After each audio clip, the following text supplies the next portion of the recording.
So njagala okusooka okutegeeza nti eddoboozi lino ligenda kulikodingibwa era ndi ku kamera. Njagala okutaanya ensonga ey'omuwala gwe bayita Halima. So njagala okutaanya eri bannayuganda ensonga z'amawulire agatambulira ku social media ez'omuwala gwe bayita Halima eyagambibwa okuba nti yatwalibwa kampani yammwe.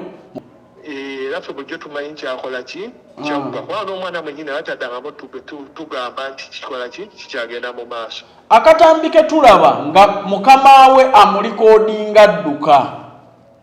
Waliwo akatambi ke tulaba oba naye wakalabyeko. Twebuuza omuntu adduka mu mbeera eyo omulikoodinga otya ate nga tomugoba? Kawe njeso okugamba because nekira abadde taddangamu natugamba nti really kino kibadde kikyaliwo. So we could not really tell nti mbutuufu yalekeraawo oba kibadde kikyagenda mu maaso. Ekitegeeza kandi ya reportinga yatugamba yali ya TikTok video. Tewali ensonga yonna ndala gye yali aturipotingiddeko yayina obuzibu nayo. Ekitegeeza omuwala ono video zino ze babadde bamukozesa abadde tazaagala, abadde akakibwa bukakibwa. Bwatyo bwe yatutegeeza nti vidiyo ye tazaagala era ne tugezaako okulaba nti tukisolovinga. Partner office yaffe ye Saudi waliwo okubuzaabuza mu information. However much justice tujagala ne tubeere n'amawulire agaliko base amatuufu. Nalabidde ddala mutabani w'omutima anti y'omukubagira ku bakubi b'ekyeyo nga tuweera ddala emboozi ey'omwana omuwala Halima n'agamba nti yadduse n'agenda mu ddungu. Toseka tuli mu nnaku. Yagamba nti yadduse n'abula paka mu ddungu nti mukama we abadde amukozesa vidiyo nga ki beegadanga ku live ku social media. So mutima bugambo ki bw'olina? Waliwo bantu bangi abavuddeyo n'opinions n'ebigendererwa by'abantu abali ku TikTok kukuza accounts zaabwe. Leero avaayo nagana amawulire nkya n'aleeta amalala, nawuli n'aleeta amalala naye nga takuwa source. Osegedde kuba mwe mwenna obutambi buno businziira ku ki? Nzikiriza omuwala oyo alina ebimunyigiriza naye olwa misinformation eri ku social media toyinza kufuna kituufu. Mulowooza nti munoonya justice oba munoonyeza bannammwe justice naye mubuza information. Kuba gwaleese nti yabuze bantu baba bakyatagala oba ali wano nti ate yafudde. Ate nannyini okimanyi kesi zanjamukwata vidiyo ate ng'agidelitinga kuba mu byonna Omuwarabu gwakola ki? Kati bwe tuba tusolovinga cases tulekeyo kali ate era tutegeere kwe kusolovinga cases n'amagezi ng'omuntu amanyi kyayagala nga kyayagala waliwo kunnyonnyola ne kyetwetaaga si bonna nti babi ate tusobola okukozesa bawalabu bennyini okutuyamba ku bawalabu bano kuba nze cases nnyingi zeepangudde mu Buwarabu naye nga bawalabu bwe bakola ki? Kati ndi wano Uganda okuleka okukoma ku social media ne audio nyinza okukwata Omuwarabu ejjeke. Audio yabadde egamba etya? Bayinvitinze okuba Abawarabu ku TikTok ne bavuma. You Saudi Arabians muli kino na kino oshegedde babadde ku live. Omuwarabu n'atuuka okugamba mama are you drunk? Okitegeera kati so bwe tuba twagala justice tumanye nawo we tukoma. Ekyokubiri matters bazisolovinga bati. Abalungi abali ku HK Media yenze Hadija Kigozi beerawo nnyo n'omwami Calvin Kayanja okutuusaako your latest updates and celebrity news and of course n'amawulire g'abankuba kyeyo oba abaana abakakalabya emirimu emitala w'amayanja. Mwebale nnyo okutusupportinga, mwebale nnyo okutwagala, mwebale nnyo okusubscribinga. Njagala okubajjukiza nti tuli proudly sponsored by Speed Express Tours and Travels, company ekakasibwa okubeera esaabaza abantu okuva mu buli kitundu ky'eggwanga. Baganda baffe aba Roast Coffee Academy bakafulu mu kubangula abaana ba baristas ab'amaanyi, mpozi ate n'aba Herbal Choices Pharmacy bakafulu mu kujjanjaba endwadde nga bakozesa eddagala erya Herbal. Tugenda kuba tutandikirawo nze ne President Bulambalamba sayinza okulaba. Kale, kulika mu Valentine. Yanyumidde gwe ne Katagga. Bagamba ki baganda baffe abali ku HK Media. Kansooke mbakuliseeyo kuva mu Valentine. Eddoboozi lyo nga liriro nze ndi mulwadde gwe toli mulwadde mpa vibe ya president gye mmanyi totandika kugamba Valentine kyeyatukoze muli mutya Valentine mpaka nakati ekyakulima fa abaweereza ebimuli buli mutala oyinza twasigadde kyekimu olina owenansana matuga waayo yonna ebimuli birina okutuuka inako gwe nalabya posti ze nagamba nti no bale mwana gwe ndi stressed baby ani sugar daddy wanga afudde ku Valentine kwenye sigenda kufuna bimuli ku Valentine kwenye ku Valentine kati munnaye nno bw'oba oyagala ssente ogula boda ku lunaku lwa Valentine why abakola deliveries omanyi ssente ze babaamu ab'ebimuli anti oli akwekwata n'omudropingire nansana wajja wani n'omutwalira ematugge wa sise muntu omu n'aweereza abantu nga 10 kitegedde. Okay. So kati mu kiseera kya Valentine tutandika okwekwata omulimu gwa boda. Naye ate actually nabadde nagambyeko actually nafulumya obubaka ku Valentine nennyonnyola abakyala nti omukyala musajja bw'aba akwagala taleeta bimuli ku lunaku. Aleeta ki? Bakuwasa ne bakuteekera. Ate baba bakuwasa dda. Abasajja abalimiiru tetugaba bimuli ku Valentine. Mugaba ki? Tugaba mbaga. Bulira abasajja banno bategeere. Tugaba mbaga tukyala mu maka g'abakazi. Kati lidako Valentine ebeerayo buli mwaka. Ogenda kukyala buli mwaka. Ekimuli kyokka ky'osobola okuwa omukyala. Embaga ge maka. Ati ogenda kukuwa kukyala mbakadde be. Ogenda kukyala mbakadde be buli ku Valentine. Andi kugaye buli lunaku ewu ebeera Valentine makaago. Naye luno olunaku luba lwansoso. Babakolerayo olwo lunaku. Abatafuna mukwano babakolerayo olwo lunaku. Bwe ziba zibadde rawundi zifuuka munaana. Babakolerayo olwo lunaku. Naye abantu abafuna omukwano buli lunaku. Babimanyira. Kiki ngenda okuwa mukyala wange ddala kye sitamuwa? President njagala nkutangazeemu kano ku ekiri special ku Valentine nti bwe muba mubadde mulya ntula kwolwo mulyako ku nnyama mukyusaako mubadde mulya wakakolo ne mugendako ku ddina wabweru ne babafumbira ku mmere ng'omukyala takooye mu kiyu. Mu Uganda tekola makulu kuba n'ekirala tetuva liwinga bimuli. Olimba nawe. Nze ati nkubuulira nze waliwo yali abimpa. Oli sayidi kine mugabo oba osindika wa boda sente ziteeke ku mobile money.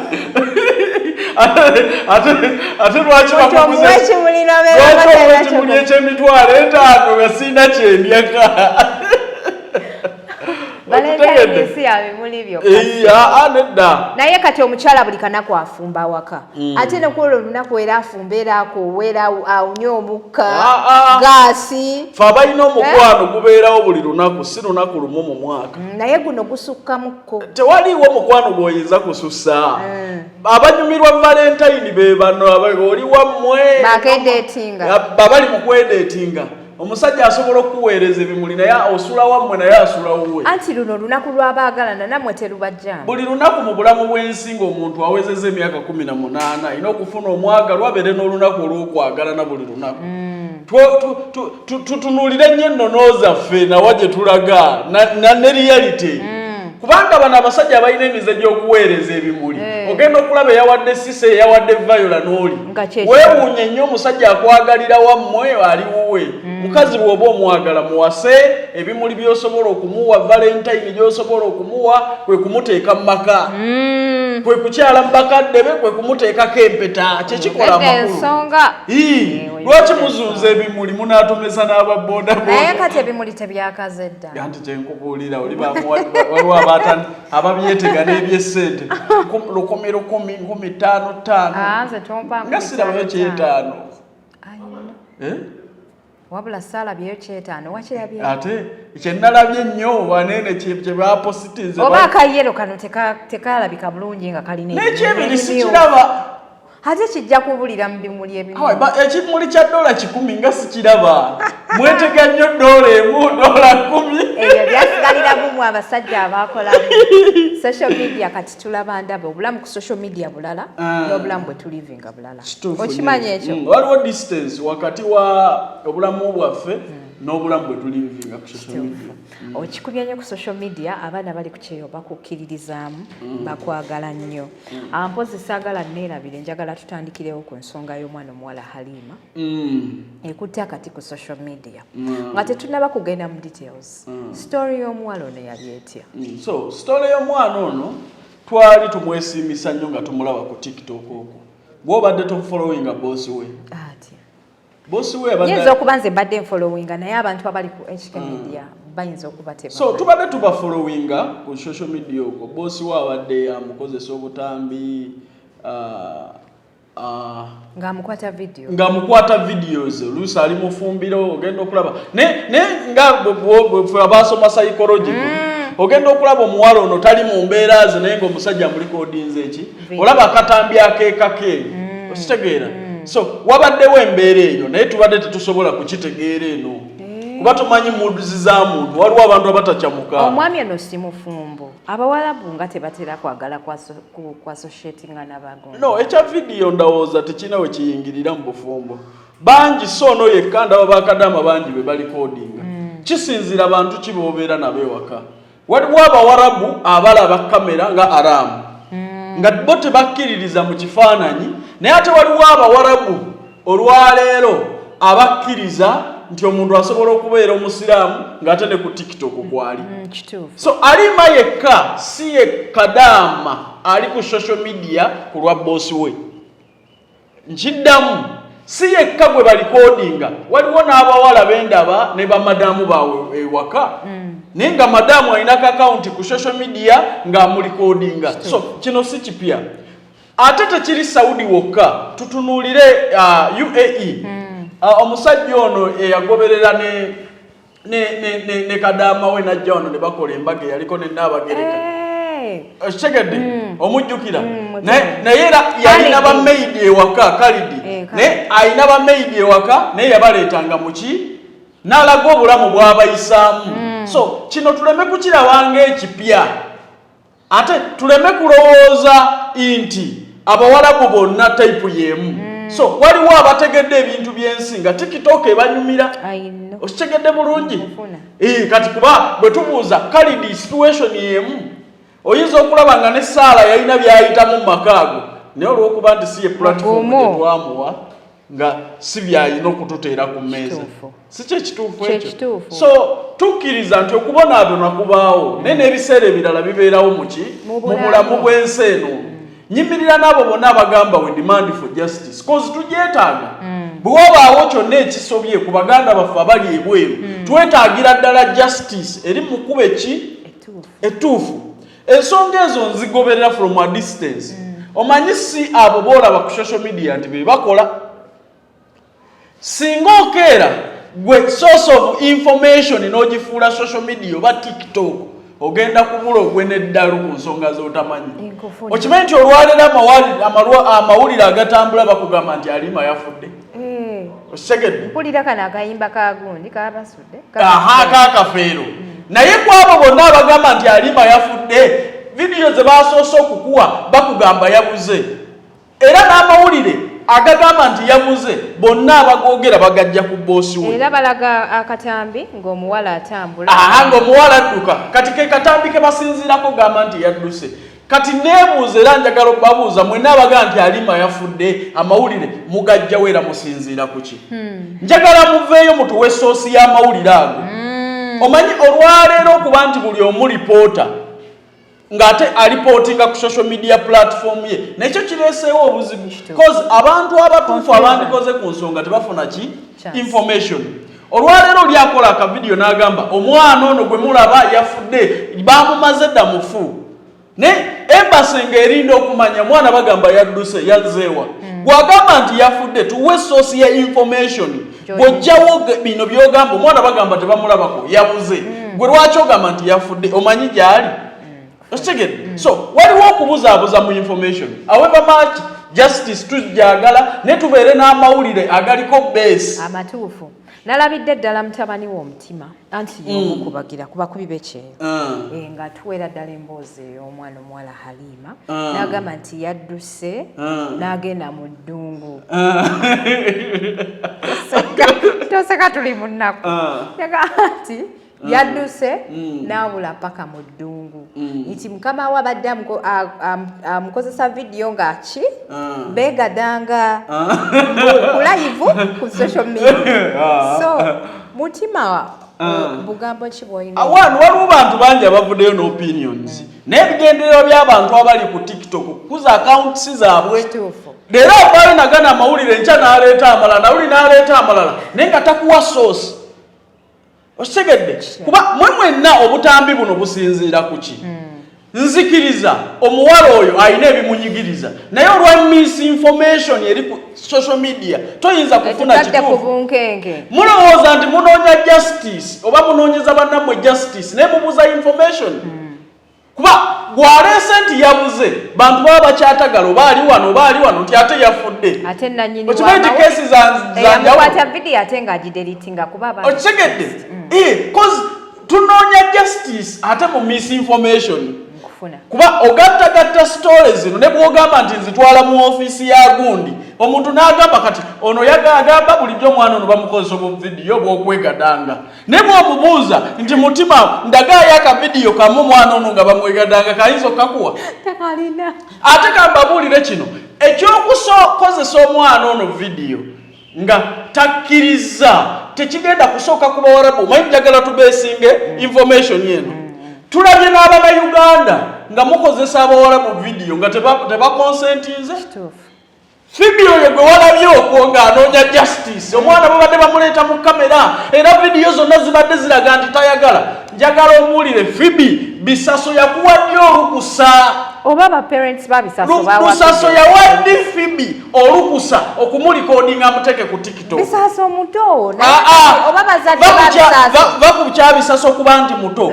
Bisaso yalina n'obulemu ku mubiri okitegedde oba bazadde be bamu aiwa ngani yamukkiriza atulageyo ekipapula okitegedde bwe tuba twogera kukumenya amateeka gano naffe tukola ki kati omuwala ku naye asobola okulowooza nga Fibi nga naye bw'atasinkinga lukusa kuva mu ministry ya leba nti bannange omukozi wange oba omwana wa bosi wange nze ndi mukozi kamukozeseyo mu vidiyo n'omuwala bw'asobola obitwala for just osigedde so ekyokukyogera tebakifune bubi ekya Fibi anti yavuddeyo omanyiza ebigambo omuntu byayogera byenjagala okubuulira Fibi yavuddeyo n'agamba nti omwana ono yatulugunyizibwa mu kulikodinga ki video baali bamulikodingisa vidiyo ku kifuba njagala kubuuza Fibi Bisaso yakuweerawo olukusa olulikodinga vidiyo Bisaso yali anyumirwa nono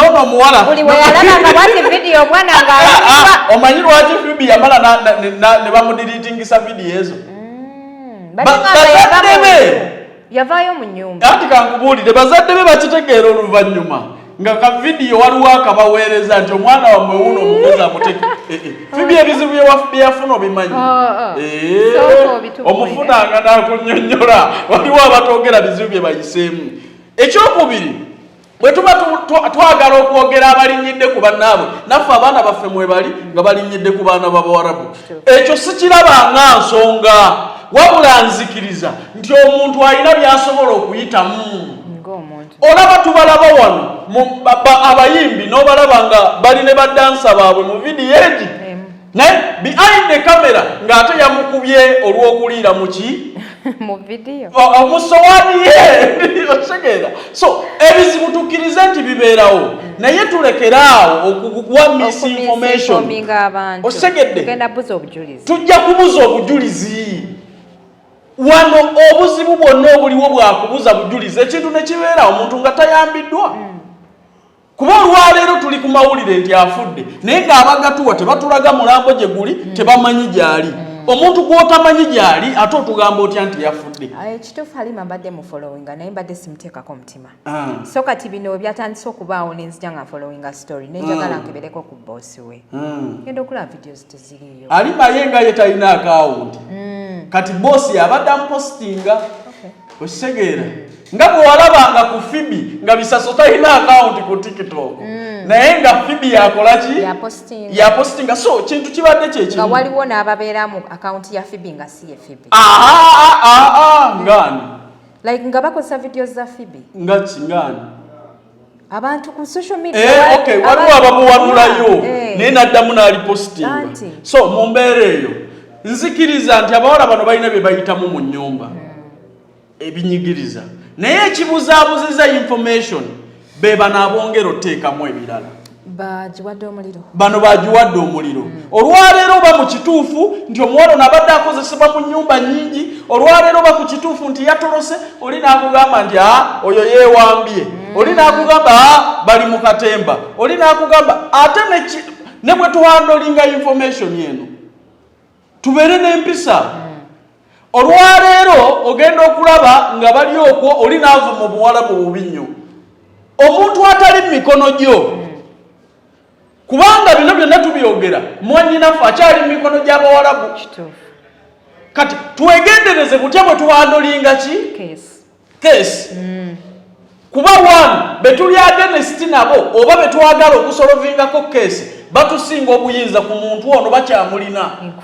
kati force gye tuteekawo ekoma ku social media etuuka ku ground bw'oba omanyi nti tetuuka ku ground lwaki ogiteekawo nga tetuuka oprovoking omuntu gw'omanyi nti tolina kyogenda kumukola Omuwarabu mu kyomunnyonnyola azze gy'oli omuvumye alina kadaamu ewuwe omanyi otya nti ajja kukola kadaamu ekikyamu ate nga mulimu ne bakadaamu abamanyi Oluwarabu by the way nalabye nga bakoze video nga bazikola mu Luwarabu basibitegeera kitegeeza oli bw'agirira aba ategeera naye waliwo abakoze mu Luwarabu ng'ate bavuma okitegedde bwe tuba twagala kusolovinga ate ffe tuleme kubeera nga kali kyeri kufuna Omuwarabu mubi ne bwe tuba twagala kusolovinga tuleme ate ffe naffe kubeera babi tumulage ekituufu tumusomese ategeere ki kye twagala kubanga by the end of the day Omuwarabu gwamwetaaga okitegedde ye Omuwarabu gwamwetaaga bw'onaagaana omukolera ensi endala ejja kumukolera bw'onaagaana omukolera ensi endala ejja kumukolera gwe bw'onaagaana ogendayo omulala ajja kugendayo kati mu byonna Omuwarabu gwakola ki kati bwe tuba tusolovinga cases tulekeyo kali ate era tutegeere kwe kusolovinga cases n'amagezi ng'omuntu amanyi kyayagala nga kyayagala waliwo kunnyonnyola ne kyetwetaaga si bonna nti babi ate tusobola okukozesa Bawarabu bennyini okutuyamba ku Bawarabu bano kuba nze cases nnyingi zeepangudde mu Buwarabu naye nga Bawarabu be bakola ki bebakuyambye kati ndi wano Uganda okuleka okukoma ku social media ne audio nyinza okukwata Omuwarabu ejjeeke audio yabadde egamba etya bayinvitinze ku Abawarabu ku TikTok ne bavuma you Saudi Arabians muli kino na kino oshegedde babadde ku live Omuwarabu n'atuuka okugamba mama are you drunk okitegeera kati so bwe tuba twagala justice tumanye nawo we tukoma ekyokubiri matters bazisolovinga batya mu nkola eyakintu kikulu kyonna njagala okitegeere nti Omuwarabu omwetaaga mu buli mbeera wonna ebizibu ebiri eka bisinga ebiri e Buwarabu buki obungi kyova olaba nti osalawo ku stories zonna z'owulira n'ogamba kaŋŋendewa kukyeyo kati bwe tuba tusolovinga matters n'abantu bano tutegeerere ddala nti n'abantu betwagala ebizibu byabwe bisolovingibwe bakyali mu mikono gyabwe gweoyinza okuba okozesa TikTok okozesa simu yo ng'oli mu nnyumba ya Muwarabu enkya ne liyita tteeka nti terikaddamu akkirizibwa simu ndi ati abali wano be batuvuma mu Luwarabu kati lifuuke etteeka nga tebakkirizibwa masimu ate mujja kubonaabona anti kyenkugamba kati bwe tuba tuhandolinga ebizibu bino tubihandolingisa empisa na professional lwaki Omuwarabu abeera violent nawe n'obeera violent mwenkana kuba olwaleero ali matomanyi gyali so tukitegeera nti bakadaama bavuddeyo bangi ne balumirirwa bakadaama bannaabwe naffe tuli wamu nammwe yensonga kulwaki ku nsonga ezimu mulaba nga tuvaayo ne tusitugiramu naye gakuweebwa munno nti bw'obeera oyagala okusolvinga ekizibu omuliro teguzikiza ki muliro amayitire ga Halima amatuufu so Halima njagala kutunoonye cause ensonga zino nzirimu kati tugenda tandikira ku kampani ya Mutwala tumanye saidi yayo tujja kunoonya ku embase ku nsonga eno cause omuwala ono waliwo amawulire agakontana nina group emu abali e Saudi nga bagamba be bamulina mbu yatolose kati mutolosi yatoloka mu nyumba ya mukamawe tukitegedde so njagala tusooke tunoonye ku company eyogerwako yatwala omuwala ono then tusolovinge ensonga zino nga tuva step ku step tunoonye ku embassy naye tuweki saidi yaayo era tumanyize ddala omuwala ono aliriddawa nga tetugoberedde ono ayogera kino wabula tufune abantu abatuufu ku nsonga eno so njagala kubira kampani eyamutwala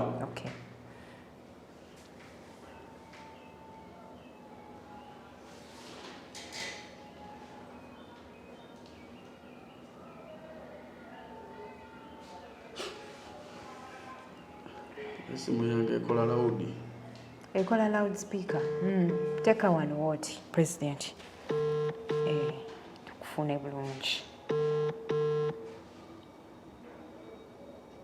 Hello?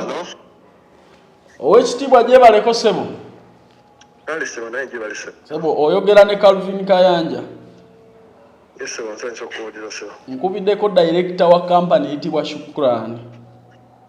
Yes, ssebo yenze ssebo. So njagala okusooka okutegeeza nti eddoboozi lino ligenda kulikodingibwa era ndi ku kamera njagala okutaanya ensonga ey'omuwala gwe bayita Halima.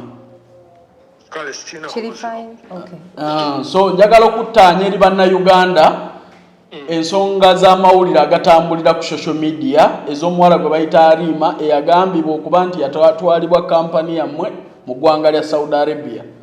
Yes, sir. So omuwala ono kituufu mwaba mutwala ebweru? Kituufu fa bamutwala ebweru era ng'abadde akola bulungi ne bakama be until recently we baafunamu obutakkaanya ku nsonga za TikTok videos era yatutuukira n'atugamba nti video zino mukama wamuforcinga okukola videos naye takyagala era ne tugezaako kubiyingiramu ne tulaba nti bakkaanya era mu kulaba kwaffe twali tumanyi kyaggwawo nga baalekerawo kikola nekiro abadde taddangamu natugamba nti really kino kibadde kikyaliwo so nga we could not really tell nti mbutuufu yalekeraawo oba kibadde kikyagenda mu maaso. Ekitegeeza kandi yaripootinga yatugamba yali ya TikTok video tewali ensonga yonna ndala gye yali aturipotingiddeko yeyalina obuzibu nayo. Ekitegeeza omuwala ono vidiyo zino ze babadde bamukozesa abadde tazaagala abadde akakibwa bukakibwa bwatyo bwe yatutegeeza nti vidiyo ye tazaagala era ne tugezaako okulaba nti tukisolovinga patina ofisi yaffe ye Saudi yakubira sponsor era sponsor ndowooza nakkaanya ne ofisi ntagenda kuddamu kikola kumukwata vidiyo era ffe bulijjo tumanyi kyakola ki kyagga kubanga n'omwana mwennyini ataddangamu tugamba nti kikola ki kikyagenda mu maaso. Akatambi ke tulaba nga mukama we amulikoodinga adduka waliwo akatambi ke tulaba oba naye wakalabyeko twebuuza omuntu adduka mu mbeera eyo omulikoodinga otya ate nga tomugoba? Kawe njeso okugamba nti really ku nsonga za videos ezibeera ku social media nze sirina nnyo bukakafu bwenyinza ziwaako siyinza kakasa nti ddala yali madduka kuba akatambi kano wenagezezzaako okufollowinga app nga mbuuza ku bantu ababimanyi n'abantu abadde bafollowinga ennyo TikTok nga bagamba si yoyo akavidiyo ka muntu mulala nnyo kuba akavidiyo kano twakalabako edda. So ekibuuzo kyange kibadde kigenda kujja nti yali yaddukako edda ne bamuzza mu nnyumba eyo oba nedda ennyumba gye yatandikiramu okukola era bulijjo gy'alimu so akatambi akatambula ze mu magezi gange ndabira ddala kali fake kali forged ng'ebintu bingi byendabye ku social media ezigendaku ebbiri ebisinga obungi they are all fake information and kyannaku nnyo nti ku nsonga ng'eno ey'amakulu really mwagala kutaasa munnayuganda twagala kutaasa munnayuganda mwanyinaffe naye abantu ne bagizannyiramu ne bakola ebintu ebitasaana mu kulaba okwange bali mu kwonoona kariya ya Halima mwennyini bo bayinza olowooza nti bali mu kwonoona kampani oba boonoona erinnya lya Saudi Arabia naye bali mu kwonoona bo bennyini bali mu kweyonoonera bo bennyini ne Halima mwennyini kuba Halima ne wanaaba akomyewo wano e Uganda embeera eri e Uganda ffenna tugimanyi ayinza okwagala okuddayo okukola ki okukola ab'esawudi oba wange ebintu biganye wano naye ddala ddala omuntu ayinza okuddayo okukoleramu eyo embeera kati kyeneebuuza akatambi kano omuwala ono bw'aba si yadduka ye Halima yadduka atya mu nju era information ya circulating etya sinza gimanya abaana abasinga obungi ababaddusa bannayuganda bannaabwe ye information gye tuyina ku ground eri ab'esawudi gye batugamba ayinza okuba nga kyali planned ne bamutolosa butolosa butereevu yes nyinza okugamba nti waba yali ayisizibwa bubi yali mutuufu okukola ki okutoloka era n'abamutolosa bonna yinza okubeebaza ku ekyo okukola ki omutolosa naye ensobi gye bali mu kukola right now balinga abamuwambye Halima right now embeera alinga omuwambe ate nga bannyini bannayuganda banne abamutolosa balinga be bamuwambye kubanga omwana yeetaaga obuyambi really organize ezisobola omuyamba agencies ezisobola omuyamba ffenna tuzimanyi kituufu Saudi waliwo ekisookerako ddala waliwo ofiisi ye muvunaanyizibwako gyeri bwe yadduse teyazze ku ofiisi teyadduse ku ofiisi yazze mu bannayuganda abudooza bamuyambyeko okukola ki okutoloka era paka saawa zino be bamukuumye kati kankubuuze Omuwarabu nga tannapositinga nti omuwala ono yatoloka mu nnyumba abantu bano badde tebatuwa information kuba ebintu bino nze nsooka kubiwulaba ku Muwarabu yennyini abadde akola vidiyo n'omwana ono nti yatoloka bo lwaki abannayuganda bano badde tebatuwanga information waliwo ebigendererwa ebirala ebiri emabega w'okutoloka mu butuufu siyinza kitegeera kyonna fule naye nga kyemmanyi n'ogundi Omuwarabu ndowooza ka vidiyo ke yakola ng'agamba nti alabye ku Halima emitwalo 2 egya Riyal ndowooza ke kavaako okukola ki okutandika okukola bino byonna ebigenda mu maaso naye nga ffenna tumanyi Saudi Arabia si nsi etaliimu mateeka ensi erimu amateeka nze mu nsi ze nakalaba ezirimu amateeka agalumira ddala yo Saudi Arabia ngimanyi mweri so tetuyinza kugamba nti Omuwarabu yawaayiriza Halima mbu yabbye gold yabbye ki netulowooza mbu bajja musalira just like that emusango kizibu ndabye abaana bangi wali ku sakani eri Riyadh gye batwala abaana abalina ebizibu ne babawuliriza balawyers ne babawuliriza nga bali ku saidi y'abaana omusango era omusango ne bagugoba ng'omwana akuwangudde ensi erimu amateeka kubanga saali kyekyo ekya golodi kino kyogamba nti Halima yabba golodi mu nnyumba nze nabadde sikitutte nga nsonga kuba buli Muwarabu yenna nga Kadaama atolose mu maka ge abaako ne kyamwekwasa kyekisookerwako amuteekako ogw'obubbi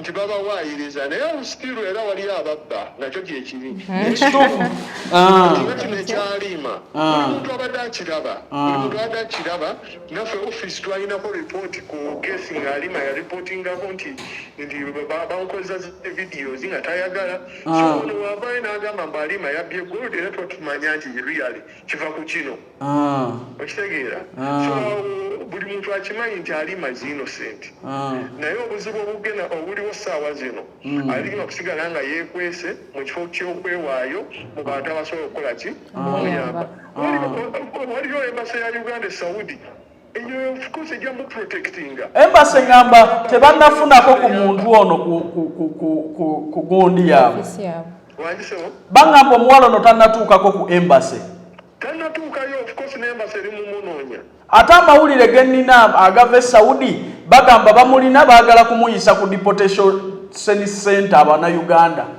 Waliwo nange nakiwuliddeko waliwo ka audio ke nawulidde groupu z'Abannayuganda eyo era nabo bali mu kugamba mbu tebajja muwaayo mu mikono gya embassy oba ofiisi oba bajja mwetwalira ku deportation center. Ekyo nakyo si kibi naye nze okusinziira nga wemmanyi ebintu bino era n'oba ogenze ku deportation center era ofiisi erina weesobola okukola ki weyeetaagisiza. Kambuzeemu mwe bwe muba mututte omuntu ebweru okukola muyinayo abantu abalala be mumuwaako obuyinza abatali embassy oba woofiisi ye oba gavumenti ye Saudi Arabia. Lwaki kibaawo? Ati kyembuuza kubanga omuntu atereka atya omuntu ng'eyamuvunaanyizibwako tamuwadde information kumuyamba omuntu n'atereka omuntu nga embassy etutwala nga Bannayuganda mu kitundu ekyo tagireportingidde kufunayo buyambi ye n'akugamba nga muka audio nti ffe tujja kumuyisa ku deportation center tumuzze ewaka. Of course basobola omusuula ku street deportation center abapoliisi nemugyawo nemutwala ku deportation center. Ekyo nakyo kiri okay kirinamu nabuzibu actually singa bakikolerawo ekyo ekyo nakyo tekyandibadde kirungi nnyo naye okumukweka nga poliisi temanyi embassy temanyi office temanyi naye ate ne badda ku social media ne badda ku TikTok ne boogera kino naye nga bennyini bamanyi kituufu.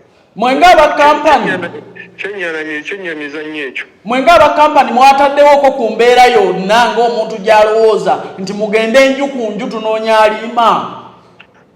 Kati bwana Kalve Saudi si village mbu eri awo mbu eri nsi nnene kizibu nnyo toyinza kugenda mbu otandika kunoonya nju ku nju mbu onoonya muntu. Mu butuufu Halima wetubanga kituufu tuli genuine twagala kuyamba Halima ensonga buli muntu akimanyi ekyokukola. Halima bamukwate bamuze ku ofiisi wetwate kisoboka bakole ekyo nga bebagambye bamutwale bamusuule kukale kumpi ne poliisi oba bamusuule kumpi ne deportation center oba bamutwale ku embassy tulabe omuntu wa embassy anaavaayo n'agaana omurisiivinga. Ekitegeera naye byonna bye bali mukola right now mu butuufu nze nga we natandise nakugambye nze mbeebaza okukola ki omuyamba okutoloka waba yabadde mu mbeera mbi beebale naye ensobi right now egenda mu maaso kukola ki kumukweka eyo nsobi y'amaanyi nnyo. Kati ekirala Bannayuganda balina essuubi era justice gye baagala ne we babanenyeza nti mwe mwakoze gurawundi waaka okufeffetta omuntu oba nga kye basuubira kuba Munnayuganda yagamba baagala justice. Olwaleero justice ye simanyi justice si gye baagala naye ate waliwo information nti Abannayuganda be bamu be baholdinze omuntu ono. Kati kitegeeza nga Abannayuganda justice gye baagala kampani genda ku gurawundi kola gurawundi waaka nju ku nju mugule Halima ali wano kisoboka. Ebintu bitasoboka luyale Kalve newe mbavudde wano ningenda e Saudi sinza genda nju ku nju kunoonya ekisooka sirina na buyinza obwo. Ekyokubiri Saudi nsi erina emateeka gaayo okimanyi nga omuntu yekka avunaanyizibwa e Saudi okuyingira mu nju y'Omuwarabu poliisi nagundi labor officers bokka be bakkirizibwa ne ofiisi zennyini zino zetusindika abaana nabo tebalina buyinza kuyingira mu nju ya Muwarabu. Era nabo singa wabeerawo omusango nabo balina kukola ki balina ku reportinga ku poliisi oba Ministry of Labor yasobola okugenda mu nju ne bajjayo omwana singa waliwo obuzibu. So ekyo lwaki baagala mbu tuve wano tugende tufeete enju ku nju really tekisoboka naye nze nandibasabye mu mutima mulungi really kubanga mu butuufu Amy yawadde yakuyamba Halima bamuyambe bino byonna bye bali mukola biri mu ku-affectinga okusinga Halima. Yes, I want to be frank with you. Bavumye Abawarabu bavumye bakoze eki? Yes, kakati ebintu byonna tebayina bye bali mukola ebirala. Bo bayinza olowooza nti yes basobola okuba shukura na Adibu nevaawo lusobokera ku makya nga teriiwo.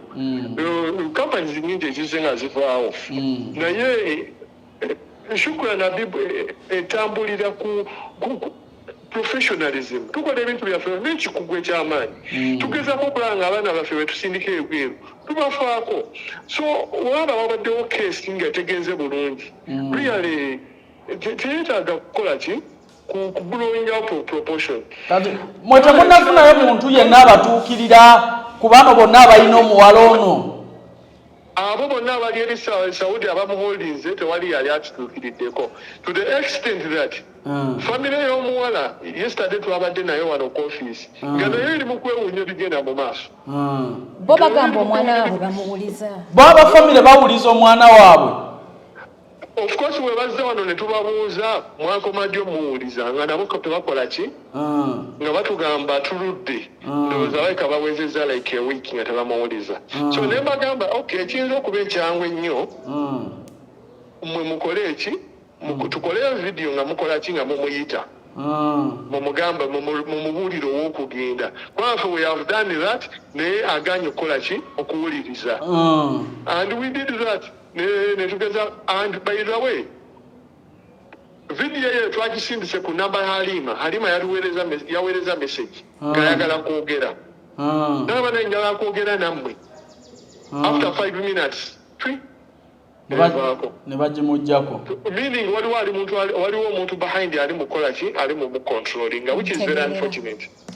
Waliwo amutegeerera ku nsonga eno. Waliwo ali mumutegeerera mu nsonga eno. Of course tetunategeera kigendererwa lwaki akola ebyo naye nga mu kulaba okwaffe wabanga ayagala kwonoona kintu kya kwonoona program eno eya labour export kutufunira baganda baffe bannyinaffe emirimu wabweru really tatadde mu kulowooza bulungi.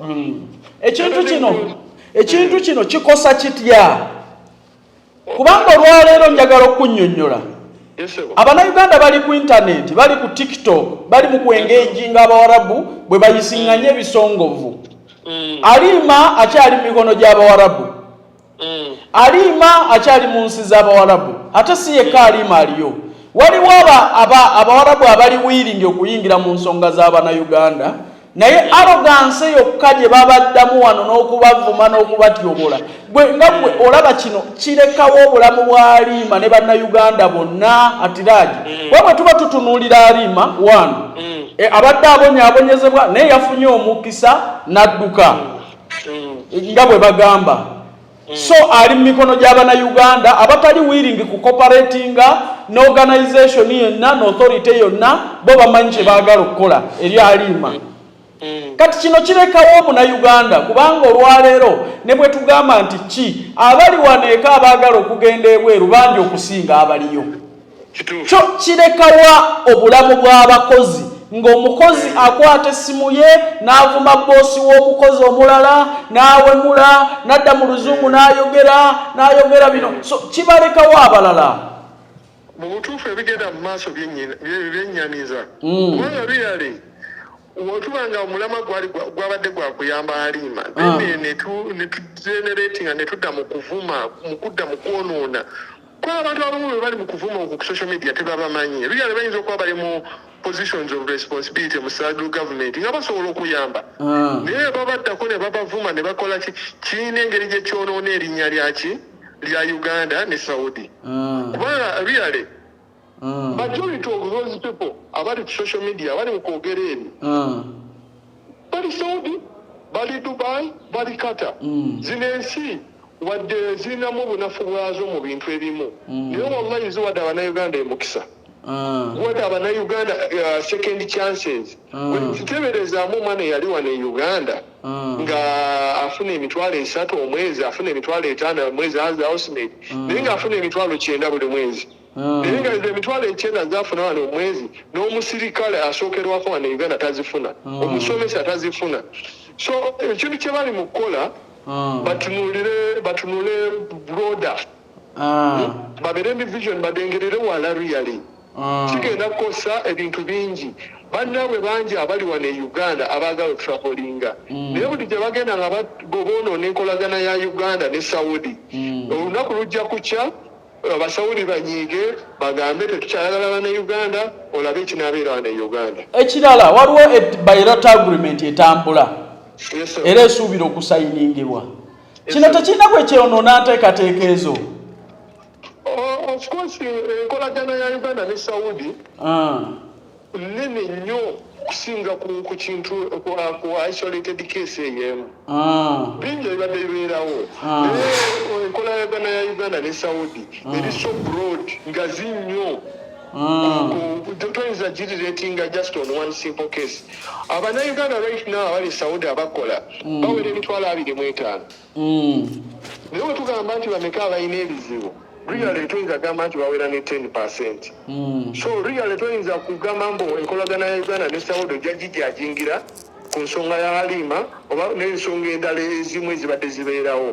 Kwanza ezisinga obutini ku success stories eziri Saudi. Abantu bangi abafunye second chances to life. Abaana bangi abakomye wano nga sente zaabwe baziridde n'addayo akikuba emyaka emirala ebiri oba esatu oba ena.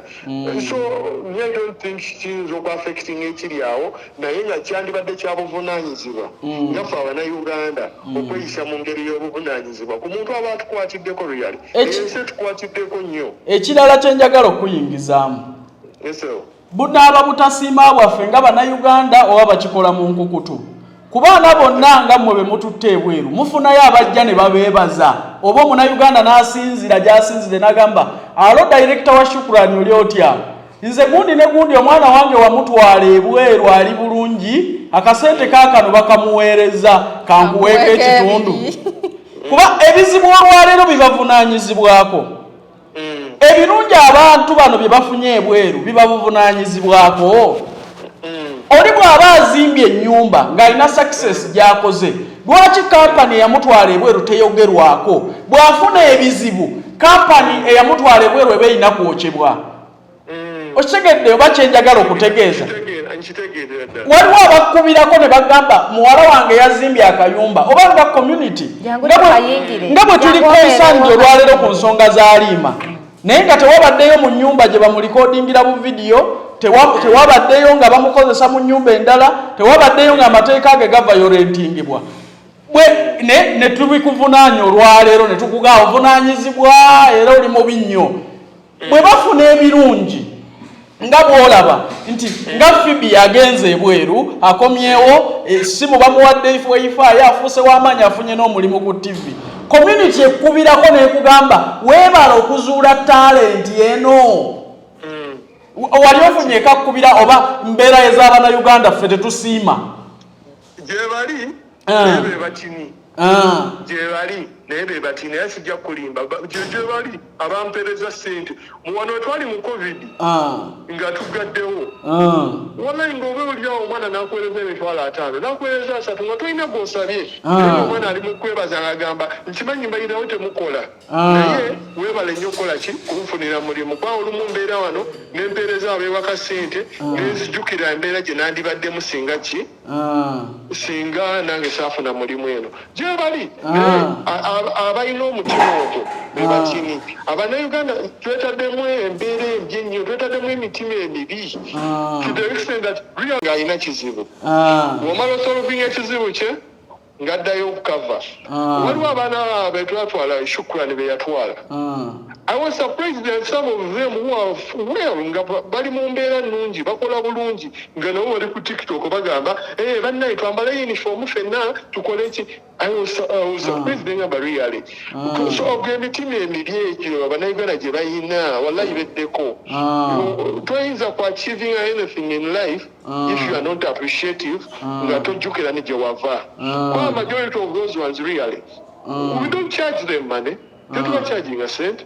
Era omwana ayinza okugirawo ku ofiisi n'amanyiza ama process yonna maybe sente zaspending ng'aliwo emitwalo nga 10 kitegeera naye nodda ku muntu who found your employment, you are fine, you are working well, you have a future. Naye nodda ku muntu n'ovuma lwakuba waguza essimu lwakuba olina wifi okitegeera. So embeera eyo Abannayuganda muntu tulina okukola ki tulina okweddako ate ogwo muze munene ne wano n'abali wano e Uganda bangi abali mu eyo embeera ekyo kintu kibi nnyo nze personally nkivumirira. So neyanziza nnyo Saidiyo webale kunzira mulungi nina byendaba ku TikTok kuno nga amawulire gafuluma nti kabadde ka audio kamwe waliwo ababa approach nze ne mubagamba oyo mwana tatukwatako tebituvunaanyizibwako. By the way, Calvin, njagala by the way n'ekyo nkijjewo. Tetusobola a company which is being run professionally. Tewali company eyinza kweyisa bwetyo. Ogezako n'okuwuliriza amaloboozi ago abantu babadde nga bali mu katale abali mu hostel. Mbumusimanyi really a company tesobola kwogera bwetyo. Naye Shukran na Abibu tesobola kwogera bwetyo. Ne family y'omwana yabadde wano naffe ne tugamba twawulidde kano ka audio naye tuli surprised ate wano wetuzze wano mutuhandolinze bulungi ensonga mugihandolinga bulungi. So njagala okijjawo ekyo nti abo abakoze video babadde n'ebigendererwa ka audio ako babadde n'ebigendererwa byabwe birala nnyo mu butuufu. Nga Shukran eri so professional. Tulina engeri gye tuhandolingamu matters zaffe naddala matters eziconcerning abaana bekitutte wabweru. Ensonga ne weba complicated etya tufuna engeri gye tugihandolinga neggwa. Kale kyembadde neetaaga n'akasente kampeddeko wano yabadde director wa kampani ya Shukran. Kampani yatwala Halima ebweru. Njagadde mbakubire tumanye saidi yaabwe na wabo we bakolera ki kuba bw'otunuulira ebiri ku social media olwali baga tugende tuwoche tugende tukole kino tugende tukole kino tugende tukole kino tujja nga company bajoche ati kyenkugamba ki yadduka mu nnyumba bwadduka mu nnyumba olw'ensonga ezitali zimu oba endala banange ebizibu ebweru gye biri nga wano bwe biriwo olwaleero tulina abawala abakozesebwa wano n'owulira nti mukama we yamukubye mukama we yamukoze wano kibwe kiti nga bwolaba bwe mufuna ebizibu noga kanziruke mu y'Omuwarabu waliwo afuna wano e Uganda ebizibu nga kanziruke ku kampani gye nkolera kanziruke mu nnyumba y'omuntu gwe nkolera wa e Uganda. So ebizibu bisuubire wonna naye bwe biba bimaze okutuukawo kikyokola bye bye tubasomesa buli lunaku okola ki kati waliwo gurupu z'abana Uganda eziri eyo nga nazo zagenda ebweru okukola naye ng'ate zo zaafuna omukisa ne zifunayo n'amayumba we zibeera. Bano bakwata abana Uganda ne babatolosa okuva mu layini entuufu y'amakampani kati ne badisconnectinga kampani ku muntu batuuka ne bafuga n'omuntu babawambako n'amasimu ne passport y'abaana bano bazibajjako nti waliwo abantu abalina ebiyumba e Saudi Arabia bamama kiyumba tubamanyi tulinawo foma na gudi waffe wano oshegere oyo namuza bukolokolo wano so bakwata abaana ne babawamba bakambwe n'okusinga Abawarabu obeera mu nnyumba y'Omuwarabu nga ne passport yo manyi weeri bakwata simu ne bazikujjako buli kimu kyonna details zisuule baleme kutrackinga kati bo bano bawa omwana ono amagezi nti bajja kumuteeka ku deportation center naye musango teguvuddeewo ate babuulira tosobola kubatolinga na Muwarabu mu mateeka ekisolovinga bino byonna mukwano musiraamu munnange mwana bw'aba yabba teyabba ekyo nekikola ki nekiggweeraawo bw'olowooza nti ojja kuyisa ku deportation center olowooza process ejja kutwala kadde katono abeere mu kkomera ng'ali awo balinda misango kuggwa kubanga mu kyonna era poliisi ejja yita boosi we ne bw'omuyisaawa teri gwe bayisa ku deportation center ng'alina keesi nga tesoose kusolvingibwa mu makomera gye bali osigedde. So njagala omuwala ono bw'aba gyali nga mumuyina bannange mumuzze makuba amatuufu mumuteeke kwembase omuwala mumudize essimu ye mulekerawo okukontrolinga omuntu ng'ekyamaguzi tetugenda kulwanagana n'Abawarabu ate tulwanagana n'Abannayuganda bannaffe bwe muba mwamuyamba ng'atulugunyizibwa mumutolosezza yes essimu mugimudize akomunikatinge ne kampani mukwatire wamu bino byali muntu kwatira wamu oyambako naawe kyoyambye n'omuntu kampani eri Uganda naye erina directive ku office eyeeyo baba directinge bamwaniriza agende kwembase bakole ku paperwork omuntu adde wano oba ensonga ze zisolvingibwe tegeera bannange nze president byayogedde sibidamu ngenda kubamba sibira olunaku olwaleero twagala okubebaza nti mwebale nnyo okufollowinga mwebale nnyo okutwagala n'okusubscribinga waba oli mupya ku channel eno nyiga akagambo ka subscribe okubeera ngo joininga show obali ku Facebook, Instagram benango tufollowingako bulambalamba si bulabantu lwana. Kale mbakubiriza okuba n'empisa tukole ebyo byonna bye tukola mu magezi kwata ensimbi yo gisige ng'omanyi nti ekya tojja kutukaabirira omanyi kyamakulu nnyo balina emirimu batweyagalirako wano naye adda wano ate n'atandika kukubira nti omwana tazze ku ssomero. Muli mu kujooga eyo sente muzitonera basajja mubeetega n'obeetega ati nkukoledde surprise naye ojja kudda wano ate omwana watufuukira ekizibu nti mpererera omwana wange. Njagala n'okubajjukiza nti taamu yatandise omanyi wano nze aweerera bamulekwa babakadaama ne basekadaama bafiiridde ku mawanga. Abantu bano tetubaleeta mu kamera kubanga baana naye osobola okusapootinga nakyonna kyosapootinga behind the camera. Amasomero tusobola okugakulagirira n'ogendayo nawe n'oteekayo ebitabo ffe tubasapootinga ne school fees. Anti babusinga kubako ku HK Media kulaba. So osobola okusapootinga n'ebitabo, osobola okusapootinga ne support adisindika kuki. Support twetaaga omuntu ajje wano visible alabe omuntu. Kuba tetwagala bino bya bifaananyi. Wali ondabyeko n'omwana w'omuntu nti yafa. Ate okutusindikira ssente. Oba osindika omuntu wo alabe omuntu ono. Okitegedde? Wasomera akunnyonnyole maama we gye yali akolera bw'oba osobola kumuweerera naye tetutakkiriza kwe bwe bu video banange omwana wa gundi yafiire Saudi wuno kati mumpeereze zino omanyi yafiira omwani yafiira muzaawa ebya maama we byali bya maama we byaggwa ffe tuyamba future ya mwana.